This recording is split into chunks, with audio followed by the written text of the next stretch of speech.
Саламатсыздар, құрметті достар. Бүгінгі сабағымыздың тақырыбы Walt Disney стратегиясы.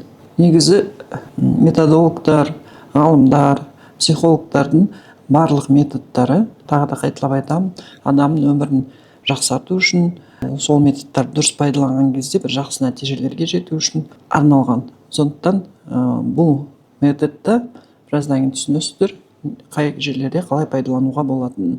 Енді бұл жерде бір-екі ауыз Walt Disney туралы айта кетейік. Сіздер оны барлық дүние жүзіндегі адамдар білмейтіні кем деп ойлаймын. Ол атақты мультипликатор, режиссер. Қазіргі күнде біз пайдаланып жүрген Walt Disney корпорациясын, көріп жүрген мультфильмдеріміздің соның негізін қалаушы. 1901 жылы кедей шаруа семьясында дүниеге келеді.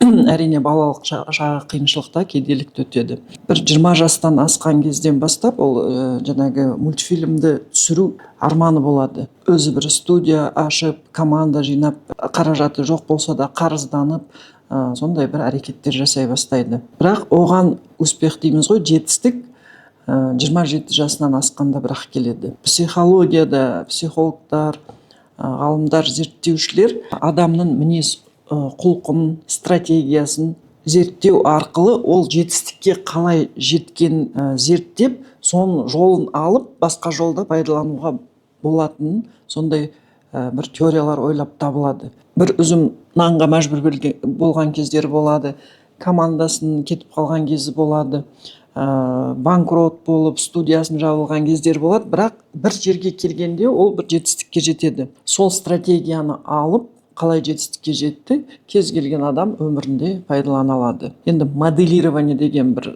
сабақ кейін өтеміз. Бұл негізінде моделирование деп те аталады. Ол бір нәрсені моделін алып, соны қайттан жасау сияқты болады. Walt Disney мынандай бір метод ойлап табады. Арманына жету үшін, бір мақсатқа жету үшін 3 рөлді ойнайды. Арманшыл, сыншыл, реалист деген. Ол 3 орындықты қояды. Бірінші орындыққа отырады да, мен арманшылмын деп сол рөлге кіреді.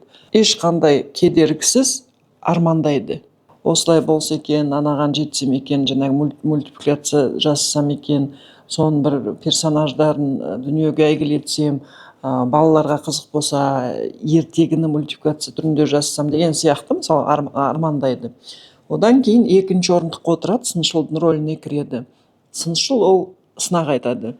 Мысалы, сен оған жете алмайсың, ол үшін саған қаражат керек, ол үшін саған команда керек деген сияқты. Одан кейін үшінші орындыққа отырады, үшінші рөлге кіреді, реалистің. Былай дейді: сен команда жинай алмайсың, бірақ сенің танысың, досың бар. Сен онымен келісіп, ақысыз жұмыс істеп көр. Нәтижеге жеткен кезде ақысын берем деп айт деген сияқты. Кәдімгі дүниелік нәрселерді, реальность дегенде ол не болатын нәрселер ғой, соны шығарады, былайша айтқанда ортаға салады. Сөйтіп ол 3 орындықтың ортасында айналып жүреді. Армандайды, сынайды, қандай менде реальный нәрселерім бар, қолымда қандай инструменттер бар. Үшеуінің арасында бір келісімге келеді. Сол кезде жаңағы идеясы жинақталып, белгілі бір түрге келген кезде, ол былайша айтқанда өзін-өзі анализ жасайды. Бірақ 3 тұрғыдан сол арқылы ол бір план жасайды, былайша айтқанда. Мынаны былай істеймін, мынаны былай істеймін, мынаны былай істеймін деп. Сол арқылы ол жетістікке жетеді. Ол енді өзін ойлап тапқан методы болғандықтан, оны кейін жанындағы жұмыс істеп жүрген адамдар былай айтады екен: Walt Disneyдің мінезі қызық деп. Ол кісі біресе былай сөйлейді, біресе былай сөйлейді. Бірақ кейін оны жаңағы ғалымдар жіктеп зерттегенде, ол сол методты пайдаланғанын байқаған екен. Өзіне сондай бір жол салып алғанда, сол методпен жүреді. Содан ол 1937 жылы бүкіл дүние жүзін былайша айтқанда жарып шығатындай бір үлкен компанияға айналады. Оның Микки Маус деген персонажы бар. Мысалы, сол Микки Маустың алдында Освальд деген персонажы болады. Оны біреулер тартып алады. Қарызы бола ма, мысалы, ол сондай сынақтан өтеді. Бірақ ол оған мойымайды, қайтадан жаңа бір персонаж ойлап тауып, бүгінгі күнде Микки Маус бізде бүкіл дүние жүзіне тараған персонаждардың бірі. Және Walt Disney паркын алсақ, үлкен-үлкен қалаларда, мысалы Дубай, Гонконг, Шанхай, Түркияда болсын, кез келген жерде біз өзімізде байқамай сол Walt Disney паркіне барамыз. Ол паркта жаңағы бүкіл мультипликацияда дүниежүзіне әйгілі персонаждардан құралған аттракциондар бар, иә, балаларға да үлкендерге де қызықты. Тіпті ол кісінің жаңағы туындыларын үлкен адамдар да қарайды, иә. Белоснежка, 7 гномов деген енді ойларыңызда қалған шығар. Баладан үлкенге дейін оны қызығып қарайды. Уолт Диснейдің стратегиясын біз өмірде пайдалану керекпіз. Енді оны пайдаланудың бір қыр-сырлары бар. Роль дегеніміз бір ойлау тәсілін қалыптастырып алады. Алгоритм дейді ғой, жаңағы кез келген компьютерде қазір бәрі алгоритммен жұмыс жасайды. Банктың приложениясына кірсеңіз де алгоритмдермен жұмыс жасайды. Ананы басқаннан анау шығады, ананы басқаннан мынау шығады, оны басқаннан мынау шығады деген ол алгоритмге жатады. Сондықтан жаңағы біздің ойлау қабілетіміз де белгілі бір алгоритмдерге кіріп алады да сонымен жұмыс жасайды. Егер біз адам баласы болғандықтан біз жұмсақпыз ғой, гибкіміз. Біз ол алгоритмді дұрыс емес деп анализ жасап өзгерте аламыз алгоритмімізді. Тура жаңағы программист программаны өзгерткен сияқты, мына алгоритмді былай өзгертейін, мынаны басқанда анау шықпасын, мынау шықсын деген сияқты, адам да өзінің ойлау алгоритмін, ойлау қабілетін өзгерте алады. Жаңағы Уолт Диснейді біз сол ойлау қабілетімізді реттеу үшін қалай пайдаланамыз? Кейбір адамдар бар, жаңағы сыншын рөліне кіріп алған. Біреу бір нәрсе айтса, бәрін сынайды. Олай болмайды, оған жету қайда, ол дұрыс емес, ол адамдар бәрін жеп жатыр, алдап жатыр, немесе бұл ісін болмайды деп адамды мұқатып, сынап, бір идея айтсаңыз да келіспейді. Сондай бір сыншыл рөлге кіріп алған адамдар болады, иә. Бірақ біз айтып отырмыз қандай? Сыншыл бізге керек бір дәрежеде, керекті дәрежеде керек. Бізді бір ой туындату үшін, қауіп қатерден сақтау үшін керек, иә. Бірақ енді соған кіріп алып, ешқандай басқа жолын көрсетпей сынай беру, сондай адамдар өкінішке орай өмірде болады, иә. Жанымызда бола ма, жан жақта бола ма, тіпті Инстаграмда да бір болады адамдар. Кез келген неге кіріп алып, бәрін сынап отырады, иә. Анау анасы дұрыс емес, мынаны дұрыс емес деп. Сондықтан ол рөлде үнемі қалып қойған дұрыс емес. Екінші роль жаңағы арманшыл дедік, иә. Мысалы, шексіз армандау. Адамның 50% жетістігі армандаудан құралады деген сияқты визуализация методтары бар. Оның бәрі бір-біріне ұштасып кете береді ғой, негізі барлық методтар, психологиялар. Барлығы сол айналып келгенде адамның ой сана өрісіне, жаңағы бейсана, подсознание дейміз, соларға байланысты дүниелер. Сондықтан арманшыл адам, егер адам сол рөлге кіріп, ойлау қабілетімен ғана жүрсе, ол үнемі тек бір армандармен жүреді.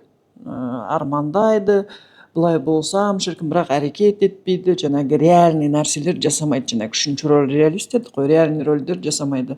Сондықтан жаңағы арманға кіріп алып, қиялға кіріп алып, еш нәрсе істемеу, ол рөлдан шықпай қалу дұрыс емес. Мен өзім өмірде білетін сондай адамдар бар, 60-70 келді, әлі күнге дейін бір қиялы, бір арман, бір болмайтын нәрселердің жетегінде жүрген адамдар бар, иә. Сондықтан біз не істеуіміз керек? Армандауымыз керек, бірақ оны іске асыруымыз керек, жаңағы әртүрлі рөлдерден, әр тұрғыдан қарауымыз керек, әрекет жасауымыз керек. Жаңағы тоут моделінде айтылғандай, operation деп мен үнемі айтып отыратыным, действие дейді, қимыл, амалдар жасау. Онсыз адам еш нәрсеге жете алмайды, иә. Ол да біздің бір бөлігі, жаңағы мақсатқа жетудің, жетістікті болудың. Сондықтан жаңағы арманшыл рөлін адам керек дәрежеде пайдалану керек. Енді реалист алайық. Ол реальный нәрселер айтады, иә. Мысалы, иә, сен армандап жүрсің, иә, сен сынап жатсың. Бірақ реальный алсақ, бұл сынағын дұрыс емес. Ол қорқыныштан туындаған нәрсе. Мына сынағын дұрыс, оны ойлану керек те, бұл жағын қарастырып, біз бір амалдар жасауымыз керек деген сияқты. Реалист ол реальный нәрселерді айтады. Дүниелік, бар, қолмен ұстап, көзбен көретін деген сияқты. Және де реальный жаңағы не? Иә, сен армандап жүрсің, бірақ реально келгенде расында да ол арманың орындалмайды, себебі сенде ақша жоқ. Бірақ реально не істей аласың? Осылай ақша табу жолын жасай аласыз деген сияқты. Енді ол әртүрлі ситуацияда әртүрлі пайдаланылады. Сондықтан Уолт Дисней стратегиясын өзіңіздің өміріңізде дұрыс түрде пайдалана біліңіз, сонда жетістікке жетесіз. Шексіз түрде армандаңыз, визуализация жасаңыз, Алладан тілеңіз дейміз ғой, жаңағы дұрыс дұға жасаңыз, бірақ әрекет етіңіз.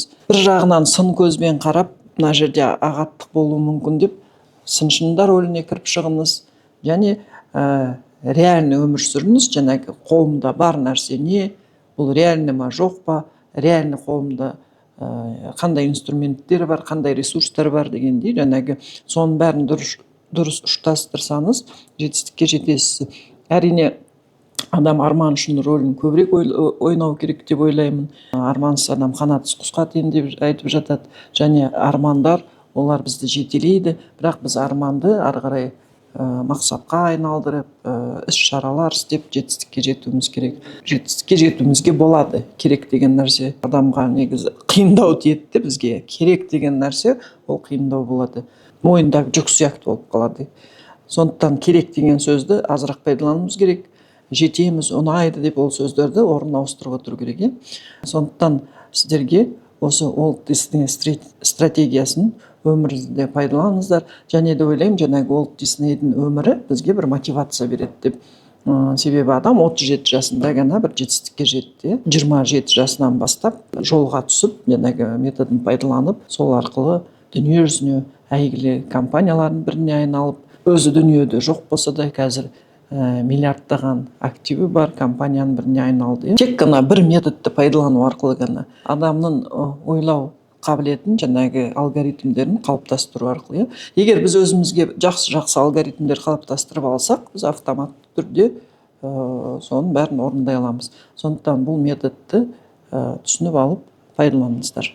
Жақсы күндеріңіз көп болсын, жетістік тілеймін.